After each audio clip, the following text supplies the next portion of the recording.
Hey everyone, Flint Truth Channel. So I want to talk about, obviously, these people who watch sports. You know, a lot of the meatheads, they'll never see the forest for the trees. And I'm not trying to make fun of people calling them meatheads because they've been brainwashed to think and programmed to think that way and to be that way. But, all these sports players, they're all a part of the fraternities too. Okay, sports is controlled, it's rigged. And of course, what do you see? This guy right here wearing the number 9, J.J. McCarthy, Michigan's quarterback, wearing the Tau quarterback.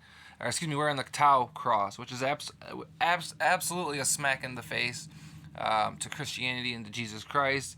And he makes it known everywhere he goes how big his faith is, and people think he's a Christian. People are clueless. Like I said, these people are part of the fraternities. All these athletes, they're all a part of the clubs. And, a lot of times I think to myself, should I make this video and put the truth out there? Am I casting my pearls before swine? But for who it's worth, I'm going to put the truth out there and let the truth fall where it may, because I know a lot of people, waste their time with sports, and there's not much I can do to help you. Like I said, I get it. It's a big pastime, and people get obsessed with it. But again, JJ's wearing the Tau cross there. It's not, excuse me, not the Tau cross. Pardon me. The Ankh cross, the Egyptian symbol for Ra, symbol of reincarnation, worship. It's the worship of the sun god Ra and his son Horus. This was in existence before Jesus Christ actually walked the earth. It's almost a mockery.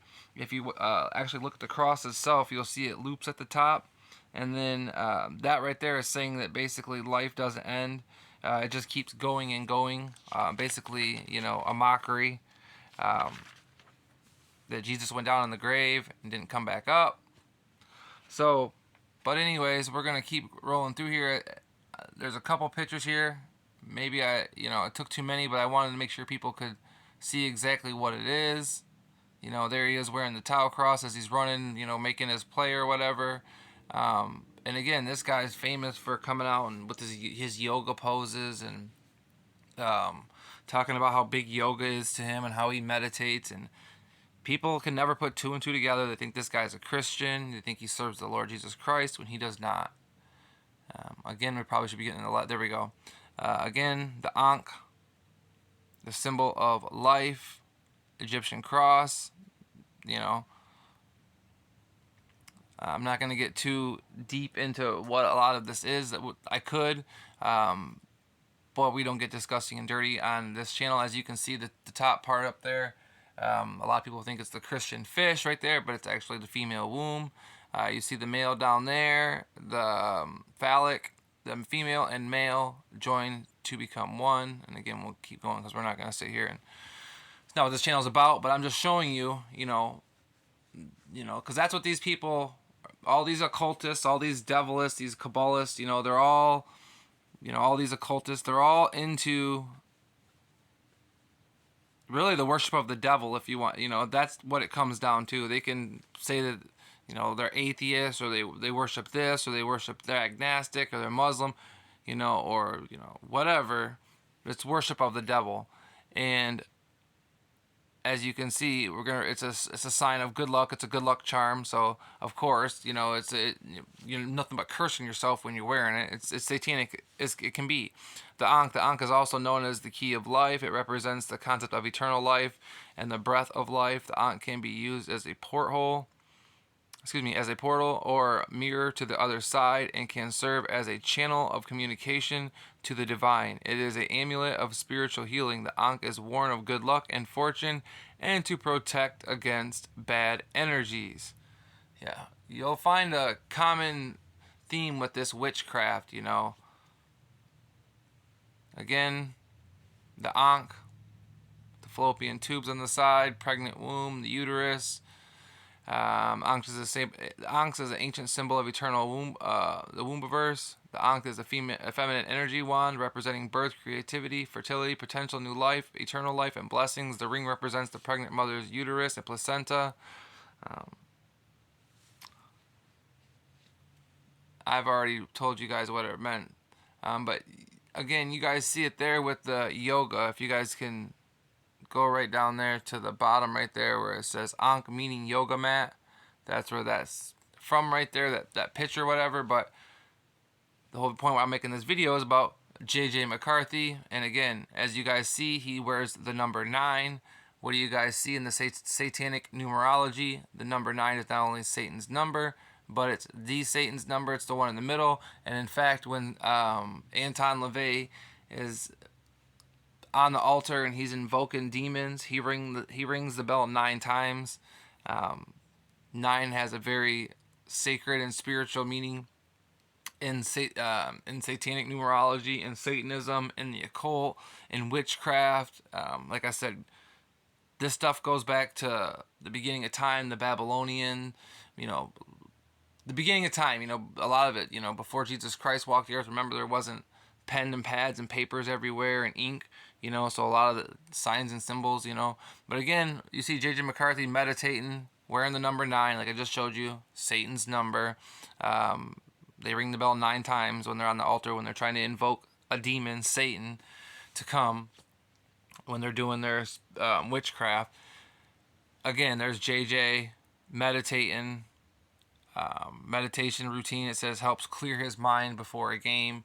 So make no doubt about it, sports is not only scripted, rigged entertainment that mainly goes off storylines, and these rich men who make a fortune off rigging these games because people now bet on the game, which blows my mind that people would bet on the game when it used to be illegal. Now it's legal. Like, go figure. And, there's not going to be problems already. Like, beforehand, when you got most of sports, mostly sports, you can go back to boxing, all of them, they all were started by mobster families, and bookies, so. And it's funny because people, if they won't, a lot of people won't hear a word about it if you talk about, like, sports is scripted, it's rigged, it's legally classified as entertainment for a reason. They went to court in 2012 or 13, and fought in court and won, that they wanted that they're entertainment, that they're not a legal sporting event, so that they can actually rig the outcomes of their game. There's a reason why they did that, because that's what they're doing, okay? A lot of it goes on storylines, but like I said, a lot of it comes down to betting. People are they bet a crazy amount of money on this stuff anymore. And like I said, I don't understand when people think sports are pure, and that there's, because there's not purity in the government. There's not even purity in the church, right? You got chaos and corruption in the church, chaos and corruption in the government. Why would chaos and corruption not be in sports too? Especially when it's America's number one pastime, when sports is like the number one thing everybody talks about it. People are obsessed with sports. It's almost like a religion, and you can't even talk to these people. I call them meatheads because they're fanatics, because that's what fan is short of a fanatic. These people are absolutely fanatic, and you can't reason with them. They're obsessed. That's why a lot of them say we, because they actually think that they're a part of the team. These people, a lot of it, it's I'm not gonna say it's a disability or a mental condition or whatever, but they just get so hooked, and I don't understand it. Grown men, adults, playing little kids games, dressing up in little costumes and throwing a ball around. And why do those people get paid millions and millions of dollars? Don't let these people fool you and say because they run out there and hit each other. No, because those people would play that for a lot less. There's people that would play football for the NFL for free. So if they really wanted to just record something to put something out there, people would do it for free. People would do it very, very cheap. They don't have to pay them that much. They pay them that much so that way those people are on the payrolls. All the big name athletes that get the big contracts, they're in on it. Nowadays, it's starting, because now it's family upon family upon family, because the NFL has been going so long. I mean, you can go back. There's people that's come out, there's FBI files going back 100 years of people cheating, getting caught cheating, and I think there's a guy called Brian Toohey, if I'm saying that right. He wrote a couple books that people should read about, and he shows the evidence. He went and did the FOIA request, the Freedom of Information Act request, to get this information, the FBI files, So much so he claims that he ended up on an FBI watch list, which I don't believe, but because he was just requesting so many of these FBI files of this rigged sporting events, and obviously with sporting being such a big pastime and so much money, and think about it, people spend so much of their life watching sports. Imagine what if people took that time and actually devoted into that energy and that time into serving the Lord, reading the Bible, trying to discover truth, trying to help people. If they did that, the whole world would change. They can't have that. They want people stuck on their couch getting mad over rigged games that they rig over money lines, because people bet. They're sitting there and they bet, and then people pay outrageous money to even go to the games. Like, that's even crazier, how much people pay to actually go to the stadiums, which is another thing that I don't even understand, because it's so much more enjoyable in your house when you're in control and you don't have people telling you what to do, and you're not squished up, and you're not paying $500 a ticket. And it's like, it's crazy people would do that, but people are obsessed. They're fanatics. They're fans, and they can't separate, reality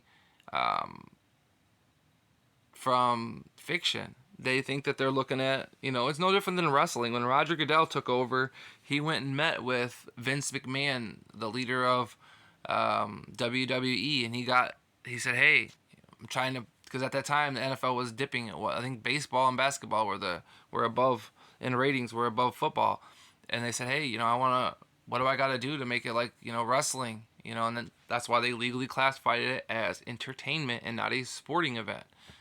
There's a reason why they did all this, and there's not many laws or anything stopping them from rigging their own games. That's the sad part. But like I said, this guy always pushing the meditating, wearing the Ankh cross. I've showed you guys wearing the number 9, Satan's number. Okay, this guy's a agent of Satan, a agent of the devil, just like the majority of these people, on this team, but not just on this team, all in college football, all in the NFL, the NBA. Okay, these people are all paid actors, okay? And that's why they laugh at you and they come out with these commercials like, oh, it's scripted. Before the season, the NFL season, they had commercials coming out and basically making fun of people. Well, that's what they do, because that dumbs people down, that makes people laugh, satire. There's a lot of truth in that, and people don't get it. People will sit there and, I'm not going to keep harping on it, because, like I said, people will either see the forest for the trees. They don't understand it's the Roman circus. They don't understand it's there to distract them. And a lot of them never will. So what I'm trying to get you guys to understand is these people are all part of the fraternities. They've all signed the non-disclosure agreements, contracts. These kids are making hundreds of thousands. Some of them are making millions of dollars in college already. And they sign these disclosures never to reveal. They're part of the fraternities, the Masonic brotherhoods, the Psi Alpha Megas, whatever the college fraternities. They end up eventually go on to be Freemasons and a part of whatever other cult or fraternity. And they all stick together, and it's just like Benny Cunningham, the former NFL player. There's been a lot of former NFL players, by the way, that's come out and said that it's scripted and rigged, and that it goes by storylines and by betting and this, that, and the other. And people just refuse to see the forest for the trees. And those players, guess what? They've never came back to play again. Chris Borland, Larry Johnson. There was Benny Cunningham. He's the one that flat out come out and said, hey, the NFL is scripted. They make us sign NDAs, non-disclosure agreements. If anybody wants the real story, come and get at me, because I'm tired of holding back. Now, obviously, his agent got after him, and he was told to keep his mouth shut if he knew what was good for him, or he was going to, I don't know, maybe they were going to put him in the crazy home. Maybe they were going to do whatever that they do when people come out and go against the establishment, because you can't do that, especially once you've taken the oath. So, like I said, people will either see the forest for the trees, they'll realize it's a Roman circus, that they're glorifying the wrong things, or they won't. So I'm just trying to help do my part. So with that being said, guys, God bless you all, and look forward to hearing from you in the comment section and in the next video. And like I said, God bless you.